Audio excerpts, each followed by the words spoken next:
chapel smelled like lilies and old coffee, like every small-town funeral hall ought to smell when the heat outside presses on the windows and people come in with the weight of regret on their coats. She found me in the corridor, beside the folding chairs and the clipboard where some volunteer had meant to sign in guests and said it plain as a dare. "Sign the house over or I'll tell everyone you killed him." Before we continue, make sure to hit the like button. Also tell us in the comments, what time is it where you are right now and which city are you watching from? I love seeing how far our stories travel. The words landed like a stone thrown into glass. For a moment I thought it was a mistake, some cruel echo of grief that had no business being so sharp. Then I looked at her, my son's widow, and saw how sure she was, how small and hard and practiced her face had become. She stood there in that thin black dress everyone wore to be respectful, but her eyes were businesslike. There was no shaking, no rawness, only a cool calculation that made my skin crawl. People drifted past us without seeing. Old friends murmured. Cousins I hadn't seen since the kids were small hugged each other and wiped their eyes. The minister kept his distance, shuffling papers, speaking in the soft voice he used for scripture and small-town crises. I should have walked away.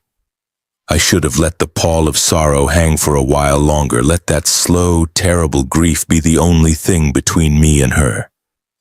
But something in the way she said it, the way she framed it like a negotiation, like an invoice, set a long, stubborn alarm in me that wouldn't stop.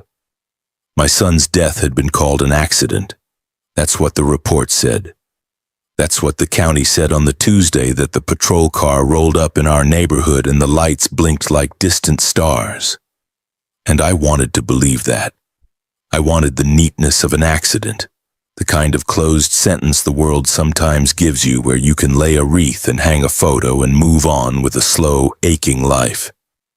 We'd worked together on Saturdays for years. Me teaching him how to pick a good dovetail. Him learning how to talk to customers without sounding like he was selling them their own memories. He loved the house.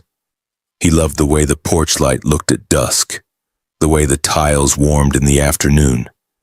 The house was more than wood and nails. It was ledger and legacy, lunchboxes at the kitchen bench, his mother's laugh in the hallway. He'd said once, to my surprise, that he'd never sell it, that he'd keep it for his kids. He meant it. So when she said it, that monstrous sentence about killing him, it felt like the world had tilted. The people around us didn't hear the coaxing baritone of threat. They heard the rustle of dresses, the whisper of tissue paper. Only I heard the empty arithmetic behind her voice, the logic that turned grief into leverage, stood very still and felt my heart become a machine.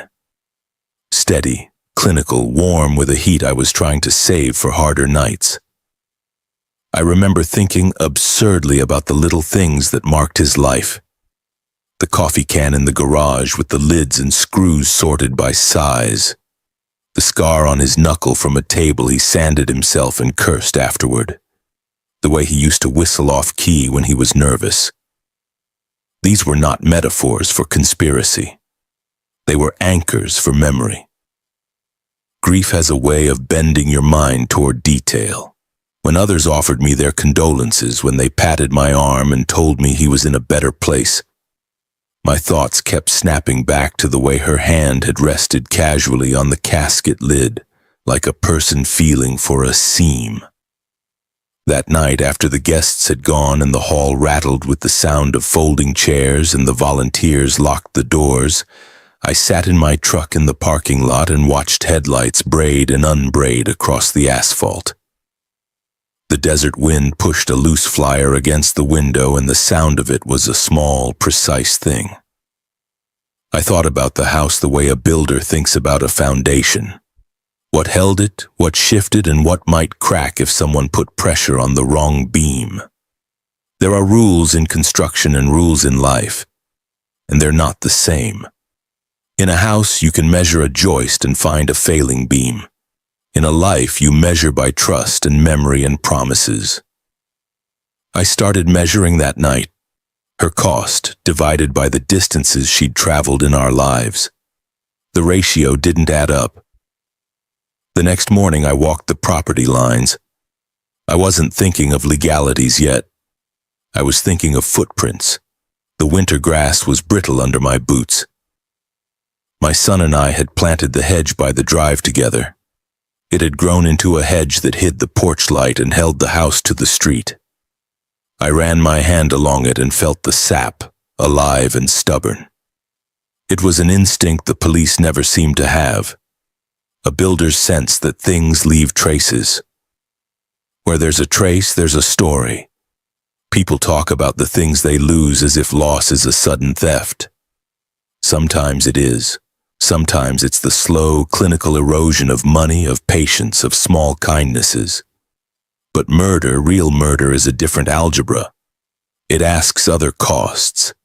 It asks for silence from the people who loved him. It wants them to believe. It wants the family to fold inward and stop looking outward. She wanted silence. She wanted a hand on the deed, a signature that would turn the house into a problem solved. She wanted my compliance like a balm for her plans. The words she chose were not raw, they were professional.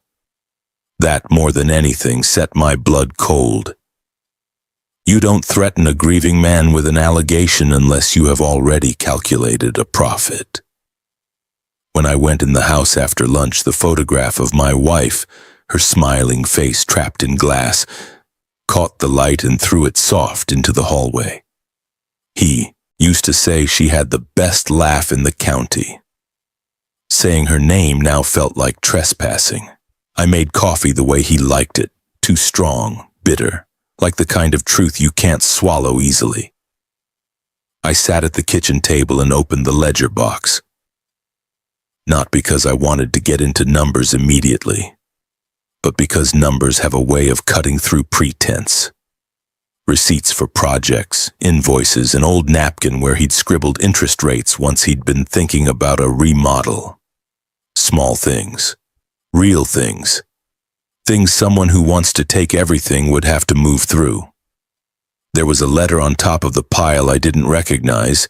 It was addressed to my son, in a hand that mimicked neat block letters. The postmark was recent. My thumb hovered over the flap because the air tasted like metal. I didn't open it, not yet. There's a peculiar etiquette to grief. You don't rifle through a dead man's things like you're hunting for dirt. But I had been cornered in a corridor the day before. That stripped some of the courtesy away. So I started a notebook. Line 1, the date. Line 2, the time. Line 3, the observation. I wrote what I saw on the medicine bottles on the shelf. The recent charges on the card statements that didn't match the salary he'd had, the names of contractors who'd come by to consult and never invoiced. Habit is a faithful ally. The more I wrote, the clearer the pattern became. Small withdrawals here, hurried repairs, she explained, an application for a change of beneficiary that read like a hand with a plan. In the evenings, I replayed the argument from months before when my son had come into the shop and slammed his tools into the bench. He'd been more edge than joy that week. He'd said, "Dad, I can't do this without you." I'd said something stupid, something about choices and responsibility, and he'd left with his jacket half on and the grumble of a man who'd been wronged. It was an ordinary, painful thing. The kind of argument that lives in the marrow of families. But the last words of that night, the ones I could never quite pin down, kept surfacing. He'd said, breathless, "If you try to take it, you'll understand why men break things." The line had been flung like a threat and then swallowed in silence. After she said it in the chapel, the same dark arithmetic of that phrase came back to me in a new light. I am a man who built things to last, who understands the patience it takes to set a post and let it settle. That patience was about to be tested in a way no blueprint could have prepared me for. I had a choice: acquiesce to a woman with a practiced menace and lose the tangible memory of my son, or begin the slow, meticulous work of finding the truth and face whatever storm it brewed. Standing in the kitchen with the ledger box, the coffee gone cold, I chose the work. Characters introduced so far and consistency check: my son, my only child. Role, deceased. Relationship, my son. Note, introduced as the center of grief and motive for investigation. No inconsistencies. My daughter-in-law. Role, antagonist. Relationship, widow of my son. Note, introduced as calm, manipulative, and the source of the threat. No inconsistencies. My late wife. Role, memory anchor. Relationship, my wife, deceased. Note, referenced in photographs and past dialogue. Consistency maintained as background influence. The minister, chapel volunteers. Role, community background. Relationship, acquaintances. Note, present to set scene and social context. No inconsistencies. Grief has a way of bending time. Some mornings I still think I hear the slam of my son's truck door, that heavy metallic sound that means everything is ordinary again. But when I walk to the window, the driveway is empty. That night, the one they called the accident comes back to me in frames, not in order. A flash of headlights bending too wide on the turn. A knock at the door. The smell of oil and wet dust. Some stories begin in violence and end in understanding. Mine began in confusion and ended in something colder. It had been late autumn, the kind of evening when the desert turns copper and the air smells of rain that won't come. My son had driven out to the house after work. He'd been working for a construction outfit in town, part-time since the recession, always promising he'd get his own crew together again soon. I remember the sound of his boots on the porch, how they hesitated before he knocked, like he wasn't sure he was welcome. When I opened the door, he had that look he got when he'd been arguing. Eyes too bright, jaw tight, shoulders pulled high. "We need to talk," he said. I should have said yes right away. I should have put on coffee, pulled out the old chairs. Instead, I said, "It's late, son. Tomorrow?" He shook his head. "It can't wait." He stepped inside, the cold clinging to his jacket. The living room was dim, one lamp throwing an amber pool over the floorboards. The house creaked, that low settling sound I used to find comforting. But that night it felt like the building itself was listening. "She wants to sell," he said. "She says the house is worth more now than it's ever been. She says we could start new somewhere else." I stared at him. "This house has been in our family since your grandfather laid the first stone. You can't sell it." He rubbed his temples. "Dad, I'm not saying I want to. But she's relentless. Says we're drowning in debt, that this place is just wood and dust." He paused, eyes flicking to the window where the porch light flickered. "She doesn't understand what it means to you." "What it means to us," I corrected. He gave a tired smile, and for a second he was just my boy again. Then he said softly, "She wants me to change the deed. Says it's practical. Less paperwork if anything happens." The floor seemed to tilt. "Less paperwork?" I asked. "For what? Planning my funeral already?" He sighed. "You always twist things." And maybe I did.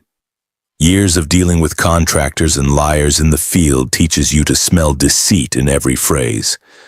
But this was different. This was my son, a man caught between love and duty, trying to convince himself that reason could smooth over rot. We argued for an hour. It wasn't shouting, not yet, just that steady, simmering friction that happens when neither side can yield. I said things about responsibility and tradition. He said things about independence and starting his own family. Somewhere in there, his voice cracked and mine hardened. At one point, he said, "She thinks you don't trust her." And I said, She's right. He left not long after. The screen door slapped shut behind him. I remember watching his taillights bleed into the distance, that twin red glow swallowed by darkness. It should have been the end of an ordinary family argument. It wasn't. I couldn't sleep. I sat at the kitchen table, hands wrapped around a cold mug, listening to the wind drag across the siding. The clock on the wall ticked past midnight. The silence felt wrong, thick, expectant. Around 2, I heard the hum of an engine, distant at first, then closer, then suddenly fading. I thought of my son again, maybe circling back to apologize. But the sound didn't stop near the house. It passed down the main road, then a dull crack echoed, not loud, but final. The dogs in the distance started barking. I didn't know it then, but that was the moment the house went silent for good. The next morning, a sheriff's cruiser pulled up. I still remember the dust kicking off the tires, the young deputy stepping out with his hat in his hands.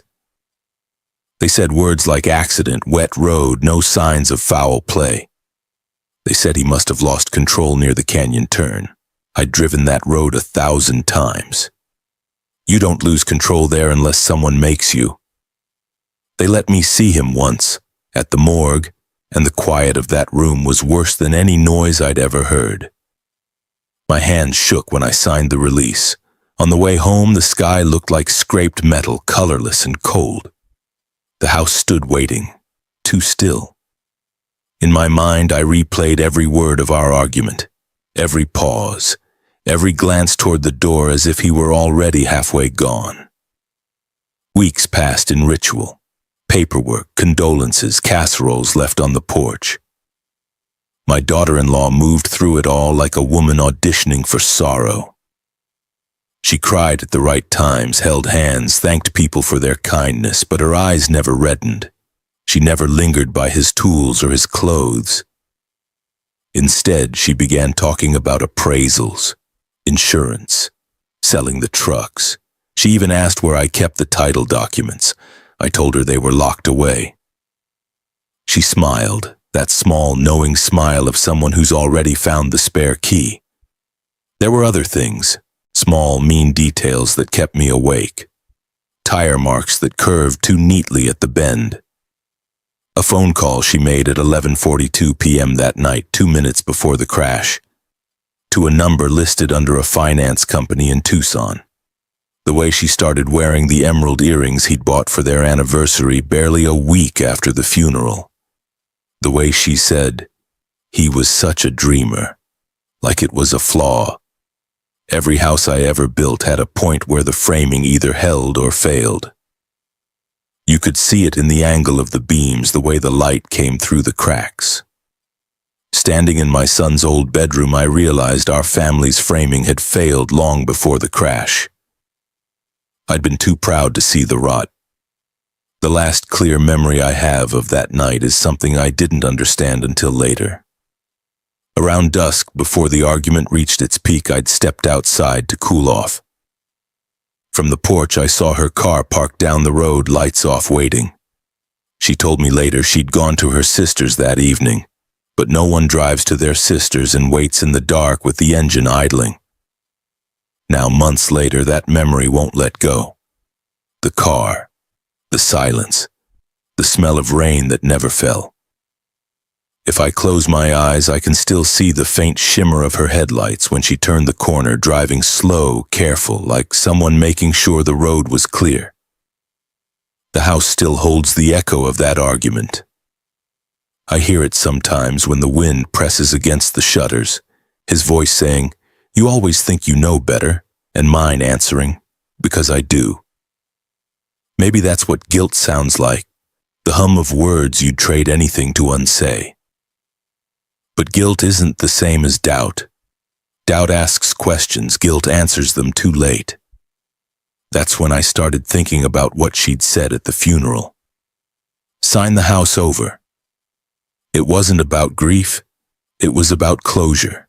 Hers, not mine. She wanted to seal something, to make it neat. But nothing about death is neat, especially when it's surrounded by lies. So I did what I've always done when something doesn't line up. I took out my old notebook and started measuring dates, times, repairs, insurance forms. I drove to the crash site and walked the shoulder, counting steps. I noticed where the guardrail was bent inward, not outward. The direction of force wrong for a skid. I saw where the gravel had been disturbed, as if another car had pulled off just before the bend. The wind carried the faint scent of oil and something sweet like antifreeze. The sheriff said no foul play, but the earth doesn't lie.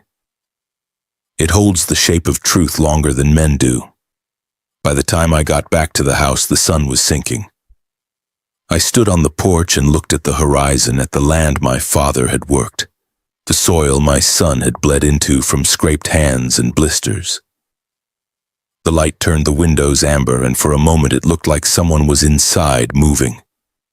But when I opened the door, there was no one, only the quiet settling of a house that still remembered who built it.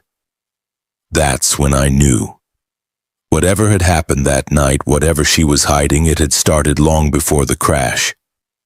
And the house, my house, was the only witness left that could tell me what she'd done. Morning light cuts through my kitchen like it's trying to carve the truth out of everything it touches. I've lived in this house long enough to know what time it is by where that light lands. On the stove at 7, across the table by 8, and by 9 it climbs the wall toward the old calendar I never change. That morning it hit the ledger box. The same box my son and I used to store work receipts, bank slips, and mortgage papers. The same one his widow keeps asking about. She came by just before noon with a pie she hadn't baked. The plastic grocery tag still hung from the crust. "Thought you might want company," she said. Her tone was sugar, her eyes vinegar. I let her in because it's what polite men do, even when politeness feels like cowardice. She set the pie on the counter, glanced around like a realtor taking inventory, and said, "You should really think about simplifying. All this space, the house must feel empty." I said, "It's supposed to. It's a house, not a marketplace." Her smile faltered for half a breath before she recovered. "He wanted me to take care of things, you know. Finances, paperwork. He said you were tired of it all." That was the first direct lie she'd told me since the funeral, and I knew it because my son never said tired about anything. He said stubborn, he said difficult, but not tired. He respected the work too much for that word. She talked a while longer, circling her real point like a vulture that hadn't decided which bone to pick. "The insurance company needs the deed information," she finally said. "They won't release the policy until ownership is clarified." I nodded, not agreeing, just marking the rhythm of her deception. "I'll handle it," I said. "You'll get your share." That made her blink. She hadn't expected me to use her language. Share, a word that divides. She finished her coffee quickly, left the untouched pie, and drifted back to her car. The minute her tires left the driveway, I opened the ledger box. Inside, everything looked ordinary. Folders labeled with years, tax returns, notes written in my son's tight, left-leaning handwriting. But as I lifted the stack, a new folder slid free. Crisp manila labeled in block letters. House. The handwriting wasn't his. It wasn't mine either. I opened it and found copies of mortgage statements, loan applications, and a printed document that stopped my pulse cold. A quitclaim deed with my son's signature dated 2 weeks before his death. The ink looked wrong, too heavy, too deliberate, like someone had traced it. My son's signature had a hitch in the middle of his last name, a small flaw he'd never corrected. This one didn't, and the witness line bore a name I didn't recognize. G. Harlan. I made a note in my notebook. Find Harlan. By late afternoon, I was sitting in the county records office, the smell of toner and paper dust thick as always. The clerk, a woman who'd been there since before the building had air conditioning, squinted at the file number I handed her. "That deed's not processed," she said. "Filed, yes, but never cleared. Looks like it was flagged for missing verification." "Who filed it?" I asked. She tapped the screen. "A notary out of Tucson. Mobile service. They do a lot of private property transfers. Name matches the witness signature. Gloria Harlan." I thanked her, drove to my truck, and sat there staring at the steering wheel. Tucson was 2 hours south, far enough that no one would connect faces, close enough that someone local could make a call and have papers notarized quietly. The ledger box had been in my hall closet since before my son died. If the forged deed was in there now, it meant someone had been inside my house after the funeral. Not for comfort, not for memories, for paperwork. That evening, I drove out to the hardware store and bought a small motion-activated camera meant for wildlife. I set it in the hallway across from the office door. If she came back, I'd know. The next day, I went to see the insurance agent who'd handled our family's policy for years. A man named Rudd. His office smelled like paper and old coffee. He shook my hand the way men do when they're about to lie out of pity. "Charles," he said, "I'm sorry about your boy. Terrible thing." I nodded. "I need to see who changed the beneficiary on his life insurance." Rudd's face tightened. "That information's confidential." "Confidential from a man paying the premiums?" I asked. He hesitated, then sighed. "It was changed a month before the accident. Your son authorized it to his wife." I leaned forward. "And who witnessed that authorization?" He checked his screen. "Same notary, G. Harlan." That name again, like a signature stamped on every piece of rot. I thanked him, left, and drove until the desert swallowed the town's edge. I parked at an overlook that faced the canyon road, the same one that took my son. Below, the highway wound like a black ribbon through red earth. I watched the sun bleed into the horizon, and for the first time in months, I felt the slow, exact weight of rage settle into my hands. It wasn't hot. It was cold, precise, the kind that builds things instead of breaking them. That night, the motion camera caught something. At 11:37 p.m., a figure stepped into my hallway, slim, cautious, flashlight in hand. She moved like a thief but dressed like a mourner. My daughter-in-law. She knelt by the office door, tried the handle, then looked up straight toward the lens. For a heartbeat, her face filled the screen, expressionless, patient, like someone checking inventory. Then she left. The next morning, she called. "I think we got off on the wrong foot," she said. "Mind if I come by later? There's some paperwork the lawyer needs." I told her, of course, and kept my voice steady. When she arrived that afternoon, she wore a soft gray dress and carried a stack of folders. She spread them across the table. "These are just duplicates," she said, smiling.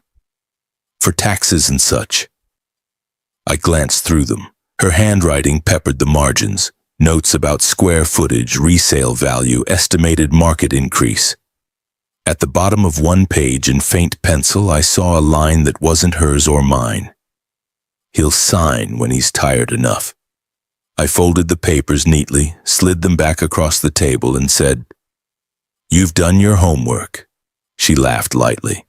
"I'm just trying to make life easier for everyone." "That's thoughtful," I said. "Tell me, how well do you know your notary?" Her smile froze. "Excuse me?" "Gloria Harlan, Tucson." She blinked once. I don't remember. Maybe she was recommended by the bank." "Interesting," I said. "The bank's never heard of her." She stood, gathering the papers too quickly. "I think this conversation's over." I didn't stop her. Sometimes the best way to catch a liar is to let them believe they're free. When she left, I watched her taillights fade down the drive, the same way I'd watched my son's months earlier. The symmetry made my stomach turn. That night, I took the forged deed and the insurance copy and placed them side by side on the table. The signatures looked too clean, too even, mechanical, like someone had practiced on tracing paper first. I rubbed my thumb over the ink. It smudged faintly. Real signatures, dry, smooth.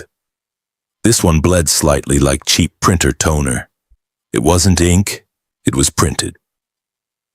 I spent the next 2 days calling every notary registry I could find. Most never picked up. Finally, an older man from the Arizona Notary Association returned my call. "We've had complaints about that one," he said. Harlan's license expired 3 years ago. Some folks keep using her stamp illegally. It's a mess. So there it was, proof that everything she'd presented was built on sand. That evening I sat at the kitchen table with my notebook. The house was quiet save for the soft hum of the refrigerator. I wrote, "She forged his signature. She changed the policy. She came back to the house at night." Then underneath all that, I wrote a question I wasn't ready to answer. Why threaten me? Why not just take what she wanted and disappear? The answer came to me in the kind of stillness only grief can make, because she needed legitimacy. If she forced me to sign, it would all look proper. The house passed down, the papers neat, the inheritance complete. No one questions a widow carrying on her husband's wishes. People want to believe women like her. They see fragility where there's only calculation. By midnight I had a plan. Not for revenge, not yet, but for proof. I took the forged deed, folded it carefully, and slid it into an envelope labeled evidence. Property. I placed it back in the ledger box right on top, exactly where she expected to find it next time she broke in. But this time, I added a gift. A small wireless camera hidden beneath the papers, lens angled perfectly toward the doorway. If she came again, I'd have her face, her hands, her crime. If she didn't, I'd have her silence. Either way, I was done guessing. It was a Tuesday morning when the neighbor came by, the kind of Tuesday where the sky looks scraped raw and the sun burns the sand to powder. I was working on the porch, pretending to fix the hinge on the screen door, when I saw his pickup crawl up the drive. The same dented Chevy he'd driven since Clinton was president. Mr. Hayes. Quiet man, ex-border patrol, early 70s like me, the sort of man who measures words before he spends them. He stepped out, hat in hand. "Didn't want to bother you," he said. "Just thought I ought to tell you something before it gets lost to time. That's how you know an old man's about to drop a truth that'll change your life. He speaks like he's donating it to history." I poured him coffee. We sat on the porch while the wind combed through the mesquite trees. He stared out at the road and said, "I was up late that night. The one your boy, you know." He didn't finish the sentence. "Couldn't sleep. Arthritis in my hands. I was in my workshop, light on. Around 11:30 I saw headlights coming up your lane. Figured it was your son. Then a few minutes later I saw another set, smaller car. Same direction." He paused to sip his coffee, eyes narrowed. "When the second car left, it wasn't in a hurry. Just rolled out quiet. Didn't turn its lights on till it hit the main road." The wind shifted.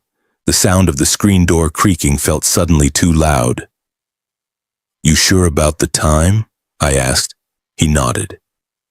"Clock in my shop's been broken on 11:10 for years.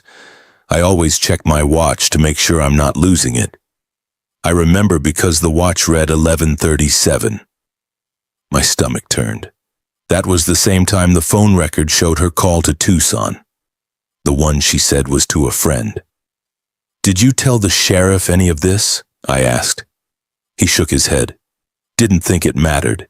They said accident and you were already hurting bad enough. But now, after hearing she's been sniffing around about the house, I thought maybe you ought to know." He handed me something folded. A napkin from the diner in town. On it, he'd scrawled a license plate number. Couldn't see the whole thing, just the last 4 digits, but it's burned in there. He tapped his temple. Old habit. After he left, I sat on the porch a long time, the napkin fluttering in my hand. The air smelled like sage and something sharp underneath. The smell that comes before a storm you can't see yet.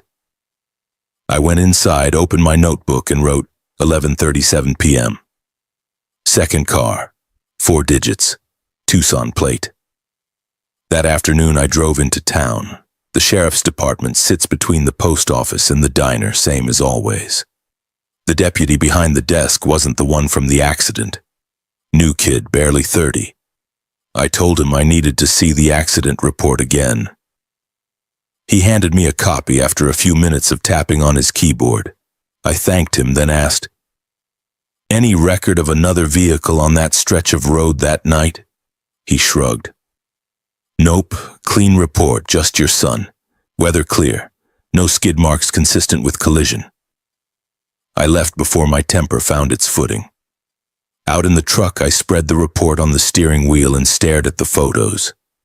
The front of the car was crushed against the guardrail, but the rear looked pushed, not spun. There's a difference. You build long enough, you learn how force leaves its signature. A spin leaves chaos. A push leaves direction.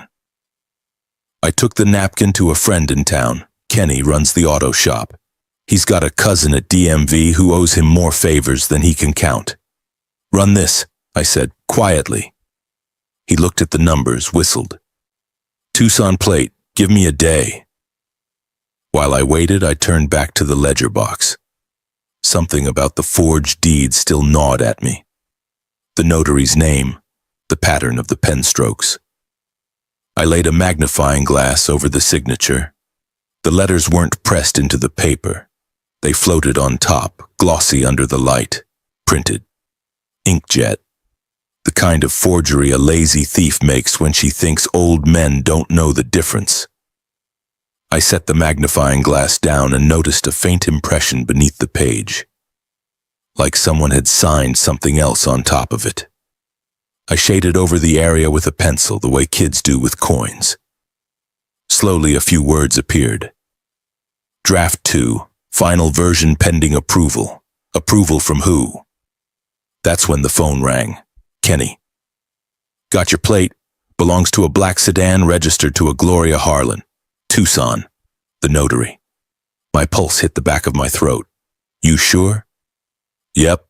Same address as on your son's deed copy." So there it was. The bridge between the paperwork and the night of the crash.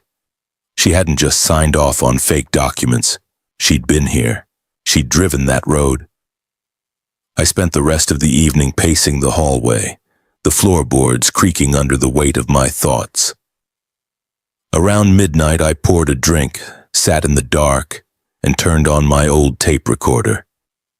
The same one my son used in his workshop to capture measurements and reminders. I pressed play out of habit, expecting an old recording of him mumbling about lumber orders. Instead, I heard voices, 2 of them, his and hers. The tape crackled, then his voice came clear. "You can't do this. It's my father's house. It's not yours to sell." Then hers, calm even. "It will be mine one way or another." A crash.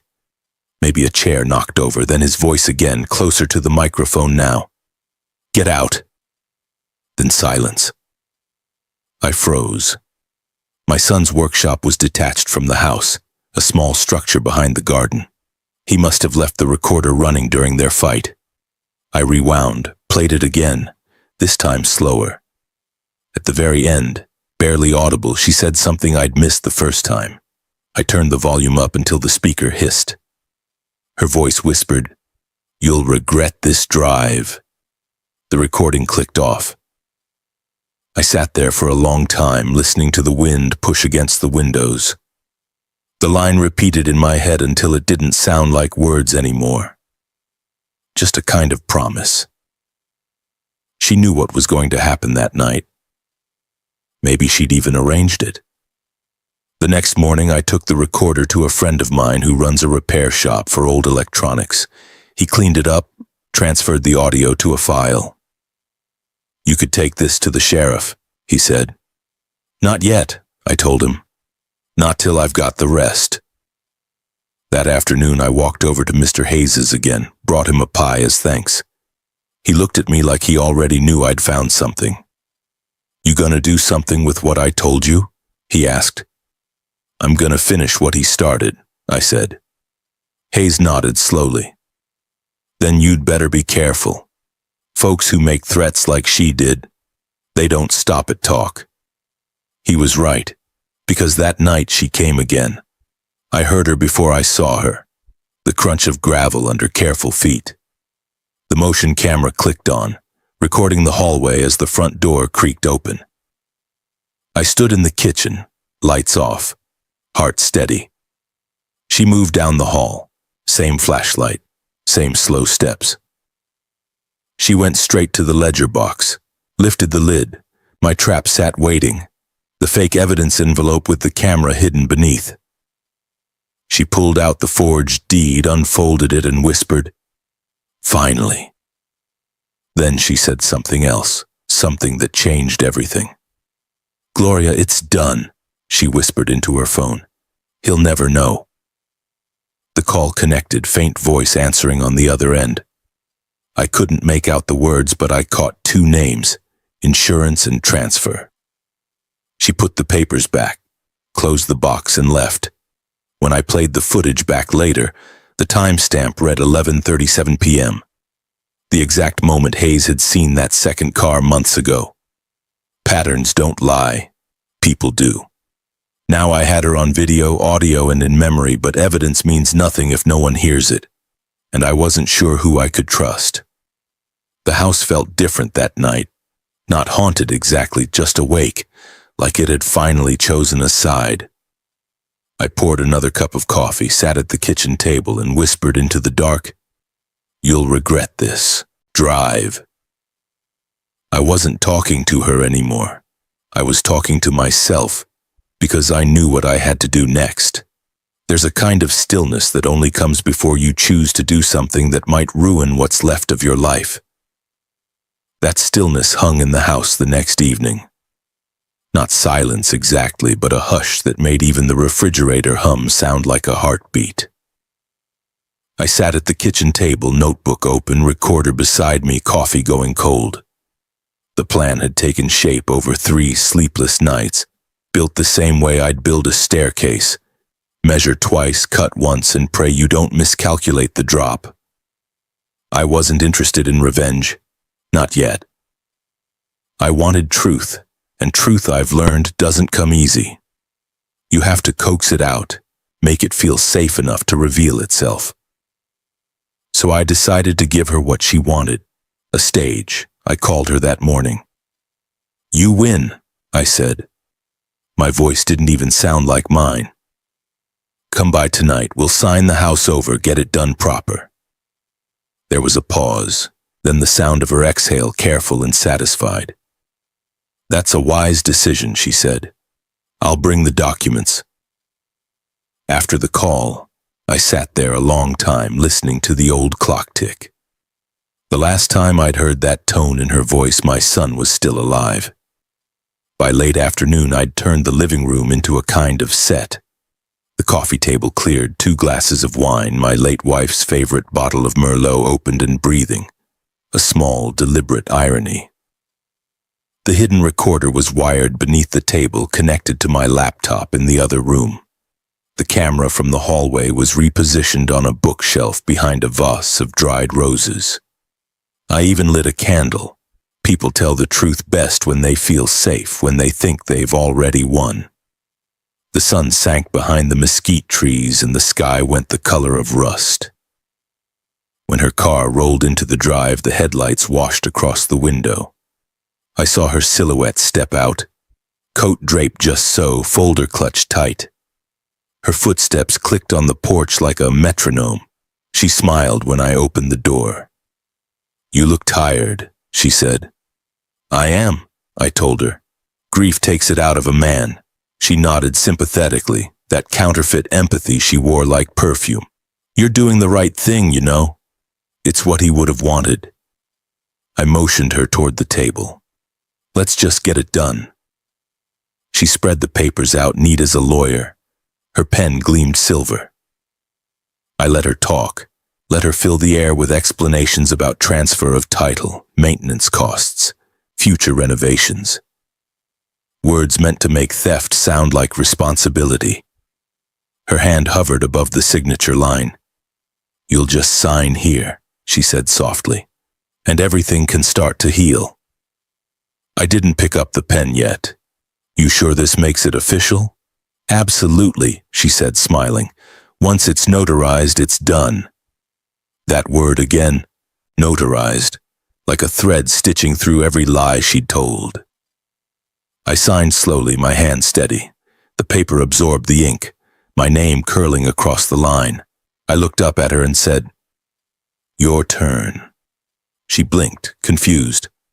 "My turn?" "Your signature. It needs to be mutual, shared ownership clause." She hesitated, then nodded. "Of course." She signed. Her penmanship perfect, practiced, almost theatrical. I slid the papers toward her. "You're thorough," I said. "I try to be," she replied, taking a sip of her wine. We sat in silence for a moment. The candle flame trembled between us. I could hear the recorder's faint hum beneath the table. "You know," I said finally, "I've been thinking a lot about that night, the accident." Her eyes flicked up, wary. "What about it?" "I keep wondering how he ended up on that stretch of road," I said. "He never took that route home." She smiled, thin and mechanical. "Maybe he just needed air." "Maybe," I said, leaning back. "Funny thing, though. Mr. Hayes said he saw 2 cars that night, and one of them didn't turn on its lights until it hit the highway." Her face froze for a fraction of a second. The kind of freeze that comes when someone's body remembers guilt before their brain can hide it. "People imagine things," she said quietly. "Sure," I said, "but people also record things." Her eyes darted to the hallway. "What do you mean?" I stood slowly, careful not to break the rhythm. "He used to record his projects out in the workshop. Measurements, notes, all that. Did you know that?" No, I didn't." "Well," I said, "he recorded your argument too. The one where you told him the house would be yours one way or another." The color drained from her face. She tried to laugh, but it came out as a dry sound. "You can't prove anything. You're just an old man with grief and guesses." I leaned across the table. "You think so?" I clicked the small remote in my pocket. The laptop in the next room played the tape. My son's voice filled the house, clear, strong, angry. Then hers, calm and poisonous. "It will be mine, one way or another." She lunged forward, hit the stop key on the laptop, her hand shaking. "You don't know what you're doing." "I know exactly what I'm doing," I said.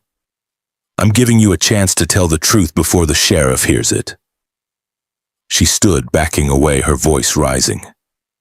"You think they'll believe you? You have no proof." "Oh, I have plenty." I pointed to the papers on the table. "Forgery, fraud, insurance, and now your voice confirming every bit of it." She stared at me, the mask finally slipping. "He was going to leave me," she hissed. "He said he'd cut me off, take everything. I couldn't let that happen. I did what I had to do." I felt my heart stutter. "What did you do?" Her breath came sharp and shallow. "He wouldn't stop yelling. He said he'd expose me. She stopped herself, but the damage was done. The recorder under the table caught every word. I stepped aside. "You should finish your wine," I said quietly. She looked at the glass, then at me, suspicion flickering. "What's in it?" "Nothing," I said. "Just the taste of victory you thought you had." She slammed the glass down. "You'll regret this." "I already do," I said. She grabbed her coat and fled, the door slamming behind her. The tires spun gravel as she tore down the road. I stood there, the recorder still humming, the candle flame stretching tall, then bending low before snuffing out. The living room smelled like burnt wax and truth finally uncovered. I played the recording back once just to be sure. Her confession came through clean. I couldn't let that happen. I did what I had to do. There it was. Enough for the sheriff, enough for the world. I backed up the files, copied them to a flash drive, and sealed the folder with a note. Deliver to Deputy Miller, evidence of homicide. Then I sat down in my son's chair, the one he used to drag to the porch on summer nights when we'd talk about nothing and everything. I poured another glass of wine and whispered, "It's done, boy, I've got her." But the thing about traps is once you set them, they don't just catch the guilty, they catch you too. I felt it then. The ache in my chest, the knowledge that I'd just burned the last bridge between grief and forgiveness. Outside, the desert wind picked up, carrying sand across the windows like rain. The house groaned, not in pain, but in release. After all these months, it finally knew the truth. And so did I. The morning after the trap, the sun rose without color, just light, thin and tired, pushing through the blinds like it didn't want to be there. I hadn't slept. The house smelled like burnt wax and dust, and every surface seemed to hold the echo of her voice. I did what I had to do. I played that line 100 times through the night, each repetition dulling it a little, sanding it down until it felt less like proof and more like a wound.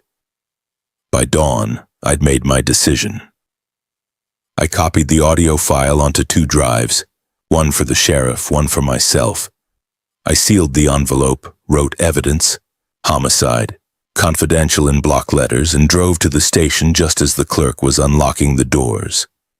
The same young deputy from before was there, the one with the polite smile that never quite reached his eyes. "Morning, sir," he said. "Need something?" I slid the envelope across the counter. "You'll want to listen to that. It's about my son's case." He frowned, then took it. "I'll make sure it gets to the right people." "Do that," I said, "and tell them not to wait too long. She's planning to run." Then I turned and left. Back home, the day stretched thin. The quiet was too big, too expectant. Around noon, I saw a patrol car slow down in front of her house. Just a pause, then it rolled on. By 3, 2 cars were parked in her driveway. Uniforms. One detective I recognized. I stood behind my curtain, watching through a slit like a coward. She came out 20 minutes later, dressed like she was heading to church. Black blouse, hair neat, sunglasses too big for her face. Even from that distance, I could see the tension in her jaw, the way she held her purse like a weapon. The detective spoke to her, calm and measured. Then she looked across the street, directly at my house. Our eyes met through glass and distance. For a moment, neither of us moved. Then she smiled. Not wide, just a small, poisonous curve of the mouth that said she still had cards left to play. One of the detectives said something. She turned back, nodded, and they escorted her to the car. No cuffs yet. Not yet. By evening, the call came. "Mr. Dawson," the detective said, voice formal, careful. "We listened to the recording you submitted. It's substantial, but we'll need to verify authenticity before we can reopen the case formally." "Do what you have to," I said. "There's also a witness statement we'd like to confirm. A Mr. Hayes. He claims he saw her vehicle near your property the night of the incident." "He's telling the truth," I said. "Every word. We'll be in touch." When the line went dead, I realized my hands were shaking. Proof or not, it was all happening again. The crash, the questions, the whispering. Only this time, I wasn't the one being pitied. That night, the wind came hard out of the desert. It carried dust and grit that rattled the windows, made the porch boards groan. I sat at the kitchen table, same spot as always, and tried to eat, but the food turned to chalk in my mouth. Across the table, the empty chair sat like an accusation. My son's chair. I wanted to tell him it was almost over, that I'd done right by him. But right and justice aren't always the same thing. Just after midnight, I heard tires crunching gravel again. My pulse jumped. I went to the window and pulled the curtain aside. Another patrol car. This one didn't stop. It turned into her driveway, lights off, then flashed its beams once before cutting them. They were taking her in. For a moment, I wanted to walk over. To see it, to watch her face when they said the words, "You're under arrest." But something in me stopped. It wasn't mercy. It was exhaustion. I didn't need to see her fall. I just needed to know she finally had. I didn't hear from the detectives for 2 days. Those were the longest 2 days of my life. Every hour stretched like wire. I barely slept, barely ate, just sat and stared at the photograph of my son and me on the porch years ago, back when the house was still alive with laughter. Then on the third morning, the call came. "She's confessed," the detective said. "Partially, enough to confirm foul play." "Partially?" I asked. "She claims it was an accident. Says they argued, he fell, hit his head, panicked, tried to drive to get help. But the evidence doesn't match. The brakes were tampered with. Insurance transfers, forged documents, all line up. She's facing multiple charges." I didn't speak. Couldn't. "You did the right thing, Mr. Dawson," he said finally. "You gave him his voice back." I thanked him and hung up. Then I sat there in the quiet until the house began to breathe again. You wouldn't think a place could do that, but it can. Old wood expands and contracts with temperature, with relief. It creaked like a sigh. That afternoon, the sheriff's office released a statement. It was on the local radio by evening. "Reopened homicide case yields confession in fatal crash." They didn't use names, just a local widow and retired resident provided evidence. The neighbors filled in the rest themselves. By dusk, folks started calling. Condolences mixed with congratulations. Voices I hadn't heard in months, each one awkward in its comfort. "You must feel relieved. At least now you have closure." I said thank you to all of them, though the word felt hollow. Closure isn't a door you shut. It's a scar that never stops itching. I went out to the porch with my coffee as the sun bled across the horizon. For the first time since my son's death, I felt the air move differently. Not lighter, but cleaner. Like the storm had finally passed. Across the street, her house sat dark. Curtains drawn. A for sale sign already staked in the yard. I thought about all the times I'd seen her there, smiling on the porch, pretending to belong. The same spot where she'd threatened me, where she'd whispered that I'd killed him. I wanted to hate her. God knows I tried. But hate is a young man's fuel. At my age, it burns out too quick, leaves only the smell of smoke. I took another sip of coffee, looked up at the stars just beginning to show, and said, "He knows now. That's enough." When the wind shifted, I could have sworn I heard the house settle deeper, as if it was finally resting too. The next morning, the mail brought a letter from the county office. The deed, reissued, official again. My name alone on the title. The house, for all its pain, was mine once more. I stood at the threshold, looking inside. The framed photos, the worn table, the dent in the wall from when my son and I had moved the couch years ago. Every flaw, every mark, every memory intact. Proof that we'd lived. Proof that he'd mattered. The law had done its part. Justice, in its way, had been served. But the truth is, justice doesn't give you back what you lost. It just stops the bleeding. That night I poured myself a drink, sat by the window and whispered, "You can rest now, boy." I kept the house standing. And in the hush that followed, for the first time since the crash, I believed he might have heard me. Winter came early that year. The desert doesn't do snow the way other places do, it just changes color. The sand goes pale, the sky loses its edges, and the nights stretch out like questions you can't answer. I remember standing on the porch one evening, sweater buttoned up to the neck, watching the sun fall behind the same hills where my son's car had disappeared. The house was quiet behind me, not haunted anymore, just tired, like an old man who's finally told the truth. They sentenced her last week. The papers called it involuntary manslaughter and insurance fraud, tidy words that don't begin to cover the ruin she caused. 20 years, maybe less with parole.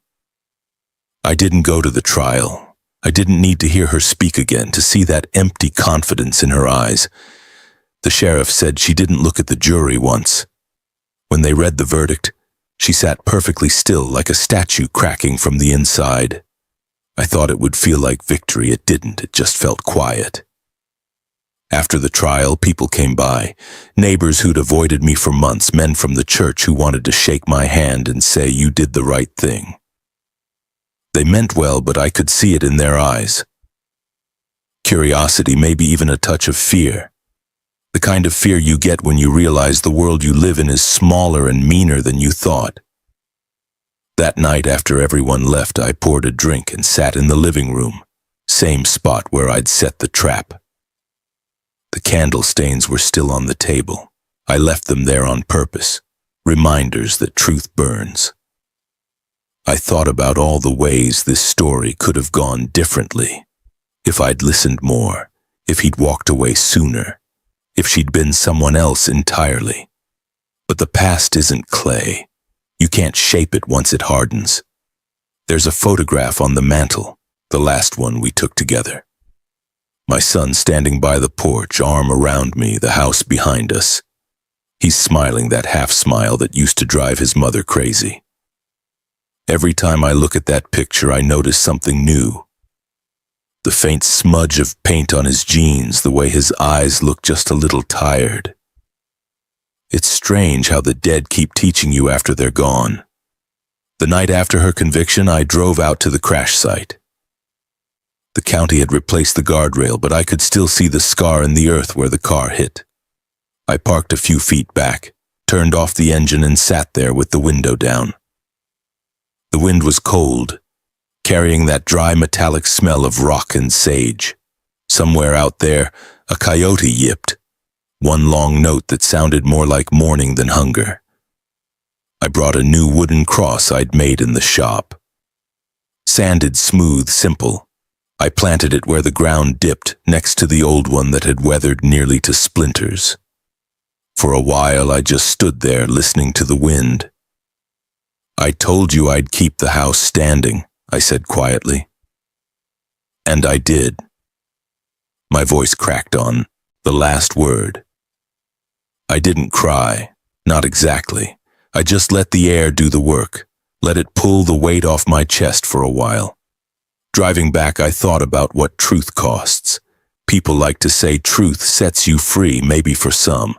For others, it just rearranges the walls of your cage so you can see through the bars. I wasn't free. I was just finished. And maybe that's close enough. In the weeks that followed, the house began to change. I fixed the leaky faucet my son had always meant to repair, repainted the porch rail, donated his old clothes to the shelter in town. Some nights I'd fall asleep in his chair, the one that still held the faint smell of sawdust and cologne. The house felt lighter now, less burdened by secrets. Then one evening I found something I hadn't noticed before. Tucked behind a loose board in his old workshop wall, an envelope yellowed at the edges. Inside was a letter, written in his careful, deliberate handwriting. "Dad," it said. "If you're reading this, it means I finally got around to fixing the wall like you told me. I know we argue about this house a lot, but I hope you know I don't do it out of anger. I just want to build something of my own one day. Still, I promise you this place will stay in the family, no matter what." I sat there holding that letter until the paper went damp in my hands. I could almost hear his voice, see him grinning sheepishly, the same way he did when he was 10 and broke a window throwing a baseball too high. Later that night, I framed the letter and hung it by the front door. It's the first thing I see every morning now. Some folks hang pictures of saints or soldiers. I hung a promise. The days started to stretch again. The sun warmed the porch rail. The smell of mesquite drifted through the open windows. And for the first time in a long while, the house didn't feel like a tomb. It felt like what it had always been. A place meant to hold stories. Ours. Sometimes when the wind is just right, I think I can hear him. Not his voice exactly, but that low whistle he used to make when he worked, off-key, wandering content. It drifts through the hallways, and I smile instead of flinching. I still keep the notebook. The one with every note, every date, every clue that led me here. I thought about burning it once, letting it all go, but I couldn't. It's not evidence anymore, it's testimony. Proof that love doesn't stop working when the body does.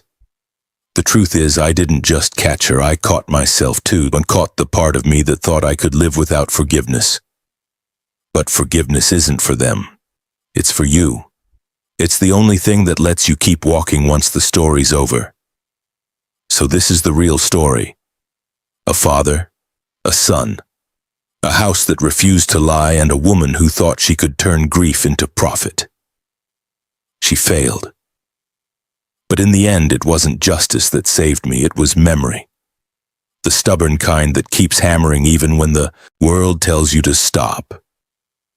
The wind outside shifts again, whispering through the porch slats, carrying a bit of that dry desert smell inside. I take a long breath and whisper back, "Rest easy, son. The house is safe." And for the first time since that terrible night, the silence that follows doesn't hurt. It just feels earned. If this story moved you, take a moment to share it. Hit the like button and tell me in the comments. What part hit you the hardest? And if you're new here, subscribe for more stories like this.